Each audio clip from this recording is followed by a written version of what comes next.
BJLP నేత శ్రీ అల్లేటి మహేశ్వర్ రెడ్డి మీడియాతో మాట్లాడారు.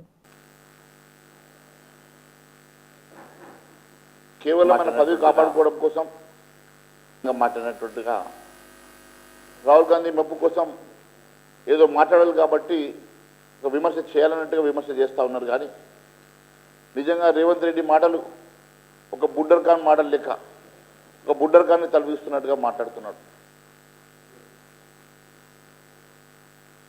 తెలంగాణలో ఆయన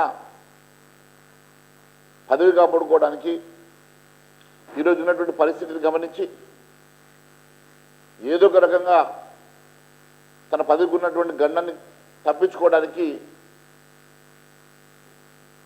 రాహుల్ గాంధీ పాదాల దగ్గర తెలంగాణ ఆత్మగౌరవాన్ని తాకట్టు పెట్టినటువంటి రేవంత్ రెడ్డి ఈరోజు ఏ ముఖం పెట్టుకొని మాట్లాడుతున్నాడో అడుగుతున్నాం.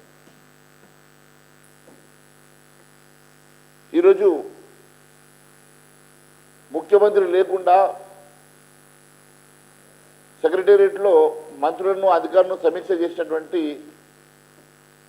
రాహుల్ గాంధీ దూతన ఒక రాజ్యాంగేతర శక్తిగానా ఈరోజు మీనాక్షి నటరాజన్ ఎప్పుడైతే సెక్రటేరియట్లోకి ఎంటర్ అయిందో ఆ రోజే రేవంత్ రెడ్డి ఒక అసమర్థుడిగా, రేవంత్ రెడ్డి ఒక డమ్మీ ముఖ్యమంత్రిగా మిగిలిపోయినట్టుగా స్పష్టమవుతున్నది.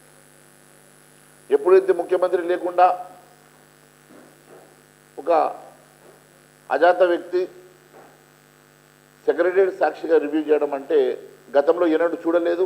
ఇలాంటి సందర్భాలు ఏ రోజు కానరాలేదు.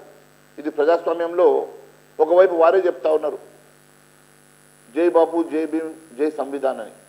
అంటే సంవిధానం పరిరక్షించుకోవాలని రాజ్యాంగ పుస్తకాలని చేతిలో పట్టుకుని తిరగడం కాదు. రాజ్యాంగాన్ని పరిరక్షించాలంటే మీరు రాజ్యాంగాన్ని గౌరవించాలి. అలాంటి రాజ్యాంగేతర శక్తిని తీసుకొచ్చి సెక్రటేరియట్లో కూర్చోబెట్టి మంత్రులను అధికారులను మీరు సమీక్ష చేసి ఆదేశాలు ఇవ్వడం ఇదేనా ప్రజాస్వామ్యం?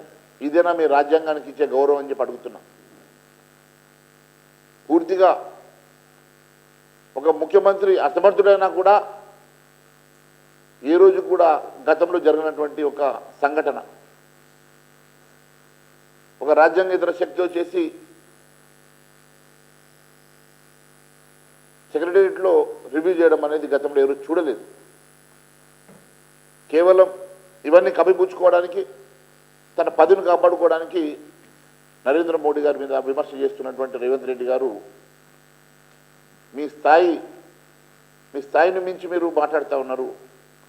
నరేంద్ర మోడీ గారు మీరు ఏ గడ్డ మీద అయితే మీరు మాట్లాడారో ఆ గడ్డను 3 సార్లు ముఖ్యమంత్రిగా, ఈ దేశానికి 3 సార్లు ప్రధానమంత్రిగా ప్రజలు వారిని ఎన్నుకొని వారిని గౌరవించినటువంటి మహానాయకుడి గురించి మీరు మాట్లాడే